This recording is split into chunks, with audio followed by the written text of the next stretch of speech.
Welcome back to this tutorial. In this tutorial we will see a very important transformation of the image, which is called a discrete cosine transform matrix. So what is the discrete cosine transform?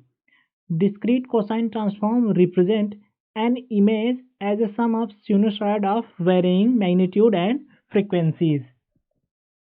So let us import an image from our current working directory and try to find the discrete cosine transform matrix of that image. So let us start. Let us read an image I. Now our image is unsigned integer data type, means unsigned integer data type can store only the positive integer value, cannot store the negative or cannot store the fractional or any real value. So we are doing actually image some transformation on the mathematical transformation on the image. So we need accurate data. Suppose if you differentiate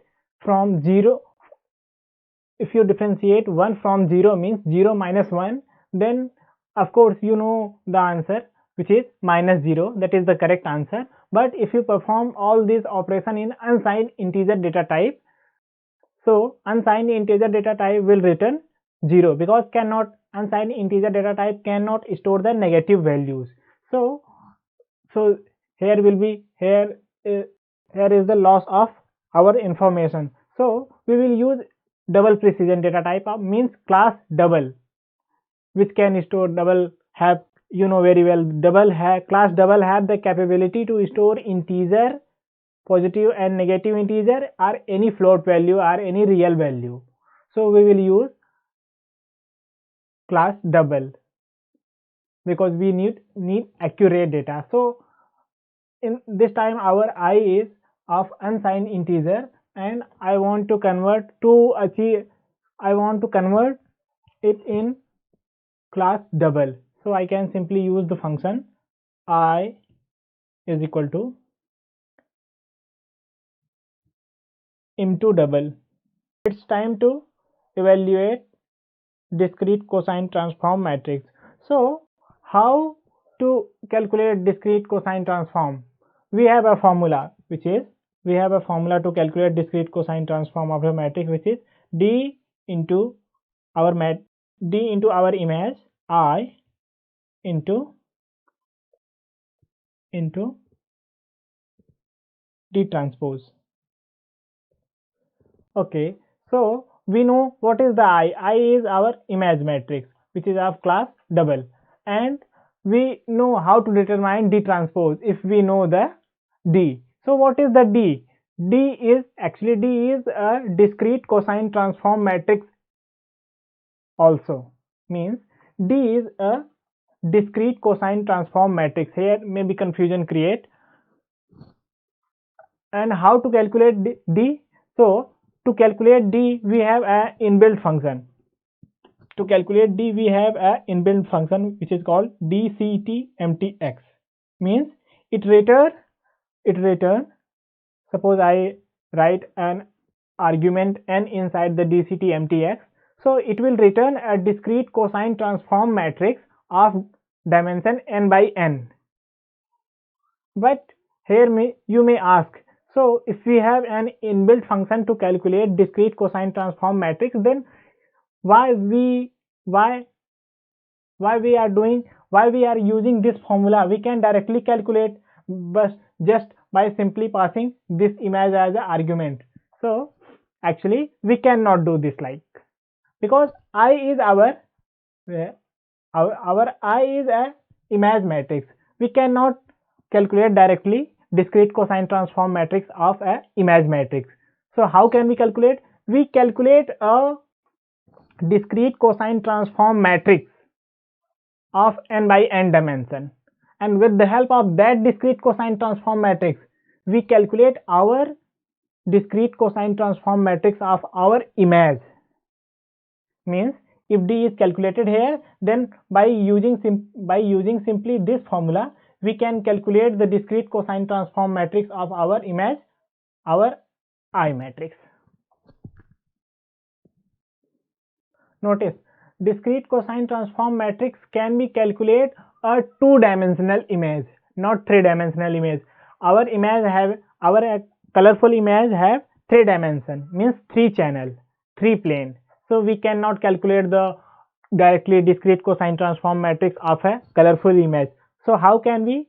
Actually, we can calculate the discrete cosine transform of a separate channel. Means I is equal to, now I want to modify I is equal to I of all column, all rows, and first channel, means first plane I want to store. Okay, so means this is, now our I is two dimensional. Having one dimension is height and second dimension is width, and one plane, only one channel. In general, we calculate the discrete cosine transform matrix of size n by n, or 16 by 16 you can also take, but 8 by 8 is more convenient. So 8. Okay, so now this is our discrete cosine transform matrix of having dimension 8 by 8.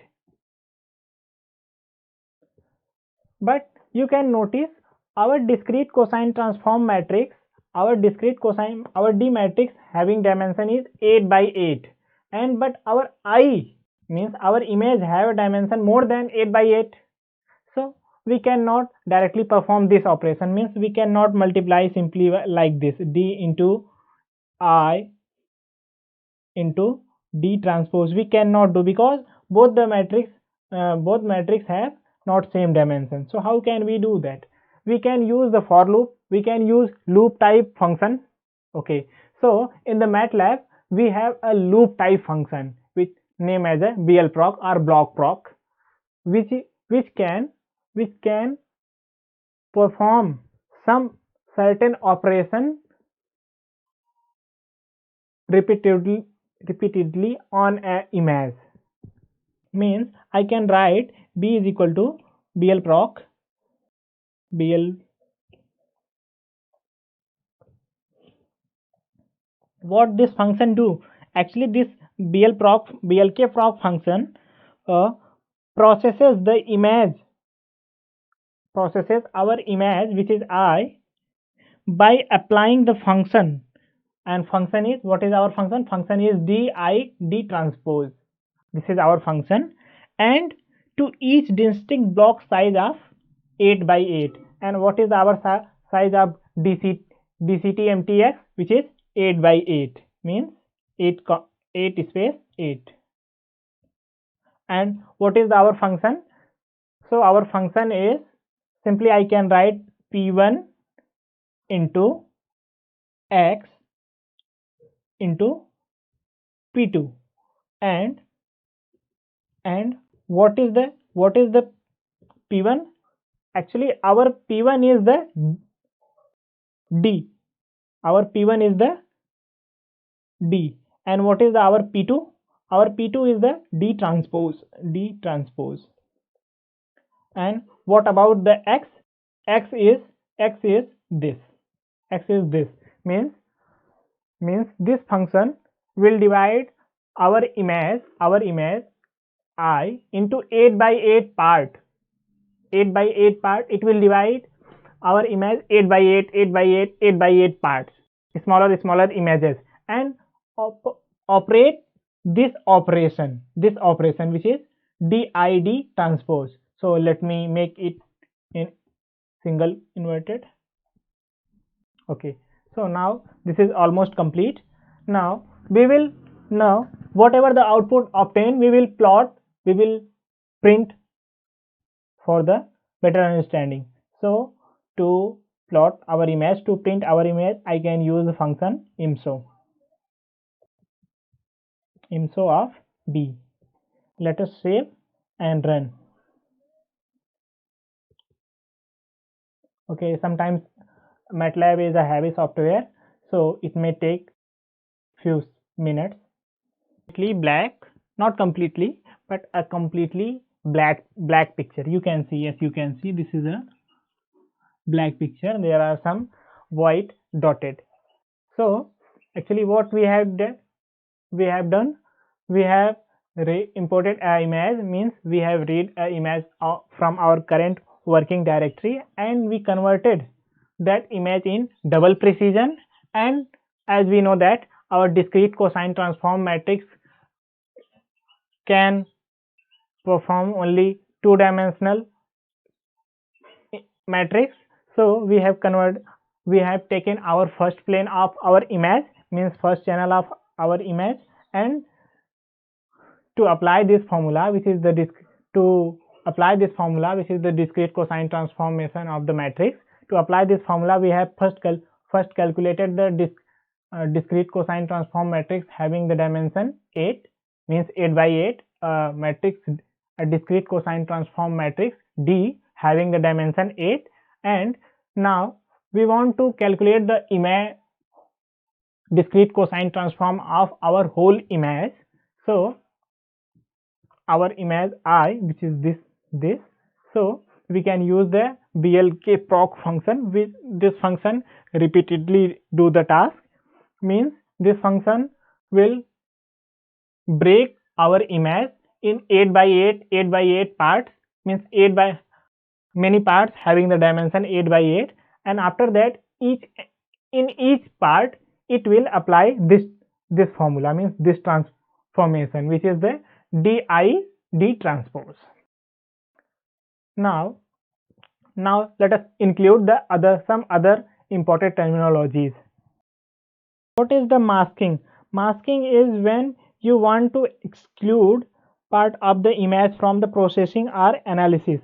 So actually we have calculated the BLK-proc. BLK-proc means discrete cosine transform matrix of this plane, first plane. So I want exclude some part of our calculation, means the part which have the calculated the discrete cosine transform of the matrix. So we need another matrix. So let us define a matrix. Let us define a matrix name as a marks. And what is the qualities of the, what is the property of marks? So usually the marks element are the 1 or 0. So let us take a matrix. Let us define a matrix name as a marks having dimension 8 by 8 and all element either 1 or 0. Okay. So now this is a marks matrix, and now I want do more operation with the help of BLK-proc function. Now this time I want to multiply, I want calculate whatever the value of our image, means whatever the value of our I into I want to, this time I want to calculate I into marks value, marks.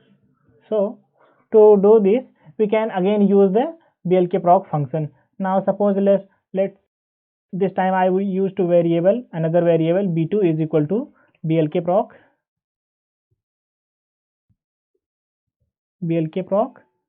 and I want perform this operation. I want perform this operation on B, because B is our latest output. So B, and what is the dimension of our marks matrix or the I matrix, means so it should be 8 by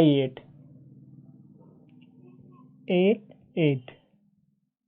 And what is the operation? Operation is I into marks. So I can simply write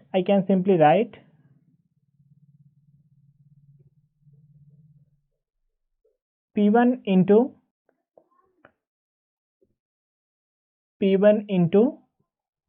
X, and what is our P1? P1 is our marks, and okay. Now let us save and show again whatever the output of B2.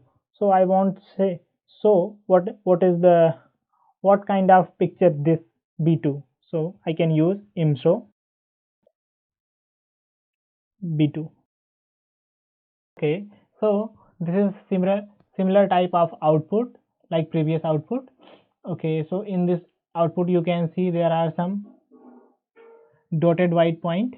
Okay, So this is like a negative of an image, means negative of a picture.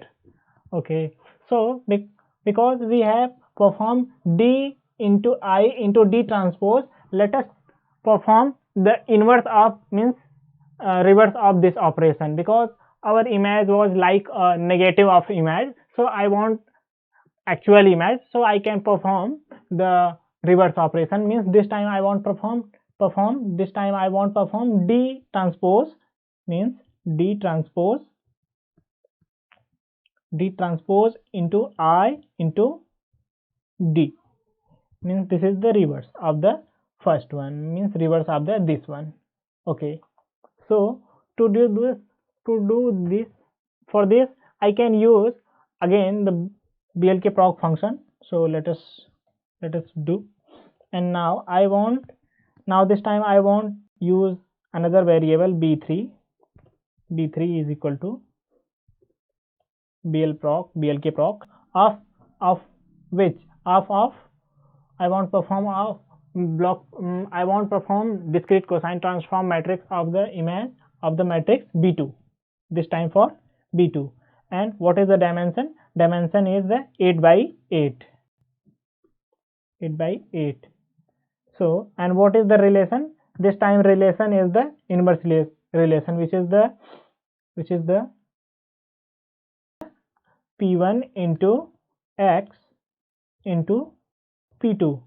And what is our P1? P1 is our D transpose. And what about the P2? P2 is our D2. P2 is our D. And what is the X? X is our this B2. So now let us save, and I want, so whatever the output of whatever the nature of our matrix B3 I want display, so I can use the IMSO again, IMSO B3. Let us save and run. Okay, so this is the discrete transform matrix of our first plane of the image. So in this manner we can transform our image matrix into discrete cosine transform matrix. But remember one thing, you cannot, if you have a colorful image, then you cannot directly perform the discrete cosine transform of that image. But yes, one by one, using one by one plane, means you can make the discrete cosine transform matrix of your first plane, and after that second plane, and after that third plane. In this tutorial I have made the discrete cosine transform of our first plane of our eye image, which is look like this. Okay, notice, if you plot at this time you watch my cursor, if you draw I will look like this. You cannot distinguish both image just by viewing, means after watching the images you cannot distinguish which is the discrete cosine transformed matrix image and which is the original image. But with the help of size you can distinguish. The size of discrete cosine transform matrix is obviously less than the size of original image. Okay, hope you have enjoyed this video. Let me know in the comment section. Thanks for watching.